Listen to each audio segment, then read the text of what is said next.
So hello students, we are going to do calendar today. So इसमें जो है ना वो हम देखेंगे कैलेंडर में एक्चुअली क्या क्या होता है। तो कैलेंडर जो होता है ना वो हमें days, dates, weeks of the month, तो ये सारी चीज़ें बताता है।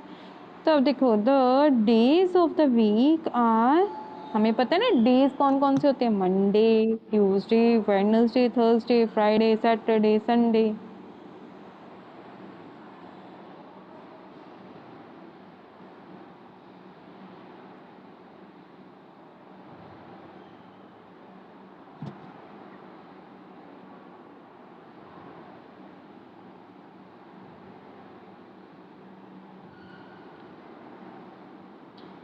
ठीक है, और जो मंथ होता है उसमें 30, जो एक मंथ होता है जैसे जनवरी, फरवरी, इनमें होते हैं 31 या फिर 30 डेज होते हैं।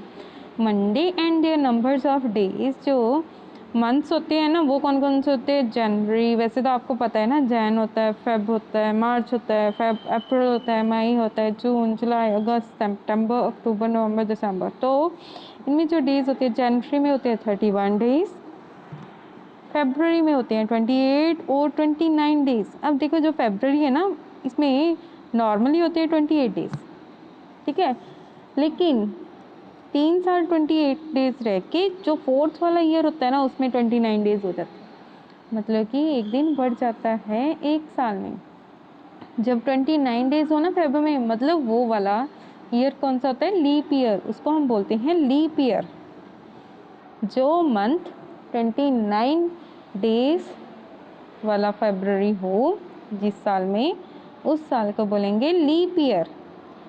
मार्च में 31, अप्रैल में 30, मई में 31, जून में 30, जुलाई में 31, अगस्त में 31, सितंबर में 30, अक्टूबर में 31, नवंबर में 30, दिसंबर में 31। देयर आर, इन सभी डेज को अगर टोटल कर दें तो वो बनता है 365 डेज। एक साल में कितने डेज होते हैं नॉर्मली, 365 डेज। बट जो लीप ईयर होता है उसमें होते हैं 366, एक दिन बढ़ गया ना, यहाँ पर 65 है और यहाँ पर है 66। तो ये वाला जो ईयर होगा जो उसको बोलेंगे लीप ईयर। क्या बोलेंगे, लीप ईयर, ठीक है। जैसे जो जो भी ईयर हो, कोई भी ईयर, 2008, 12 यहाँ पर दिया हुआ है इन्होंने, ये वाले जो हैं, तो ये जो नॉर्मली साल होते हैं ये वाले लीप ईयर होते हैं, ओके, क्योंकि ये 4 से डिवाइड हो जाते हैं। अब लीप ईयर की आपने एक और कंडीशन याद रखनी है, जैसे मान लो 2008 है ना, तो ये अगर 4 से डिवाइड हो जाए, डिवाइड होने का मतलब नीचे रिमाइंडर जो भी आएगा वो 0 आएगा, तो उसको बोलेंगे लीप ईयर। अगर ऐसे ना हो तो वो लीप ईयर नहीं होता, ओके। सो देखते हैं क्वेश्चन, देखते हैं इससे रिलेटेड। ये आपका लेट्स इवेल्युएट एक्सरसाइज, कौन सी है ये, 10.4, fill in the blanks.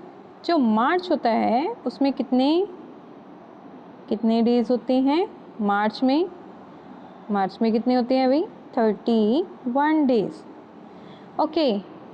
Dash comes between Saturday और मंडे, सैटरडे और मंडे के बीच में कौन सा आता है, कौन सा डे आता है, संडे, ठीक है, ये तो बहुत इजी है, संडे आता है। फिर dash is the 6th month of the year. अब देखो 6 मंथ कौन सा होगा, यहाँ पर पढ़ा था ना हमने, ये first, second, third, fourth, fifth, 6th, तो कौन सा होगा, जून, तो यहाँ पर क्या आएगा, June. Friday comes before, Friday comes before मतलब फ्राइडे आता है किससे पहले, किससे पहले आता है, सैटरडे से पहले, उसके बाद सैटरडे आता है ना, फ्राइडे किससे पहले आता है, सैटरडे से पहले। अब dash is the shortest month, सबसे छोटे वाला मंथ कौन सा होता है, सब में 31 30 डेज हैं, सिर्फ इसमें होते हैं 28 या फिर 29 डेज, तो फेब्रुवरी कौन सा होगा, FEBRUARY, ओके, फेब्रवरी। अच्छा, write the days in 2 ways. हमने इनको डेट्स को 2 वेज से लिखना है, ठीक है। इसको हम कैसे लिख सकते हैं? 10, ये 8 मंथ कौन सा होता है? 8 वाला मंथ देख लेते हैं, काउंट कर लेते हैं, ठीक है। यहाँ तक 6 से ना 7, 8, तो कौन सा होगा? अगस्त।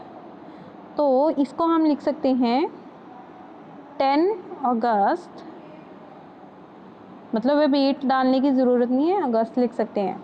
2018, यहाँ पर कॉमा डालकर 2018, ठीक है।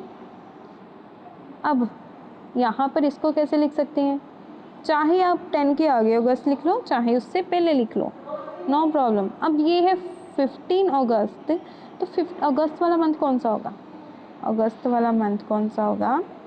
हमें पता है ना, 8 है ये वाला। तो यहाँ पर लिख सकते हैं 15 डेट है ना, तो 15 डेट पहले डालते हैं, फिर स्लैश, इसको हम 8, फिर स्लैश, इसको 1977, ठीक है। इसको हम ऐसे लिख सकते हैं, और ये वाला आप खुद करोगे।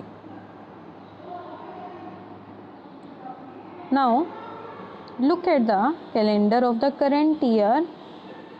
तो ये वाला हमने करंट ईयर का जो कैलेंडर है उसको देखना है।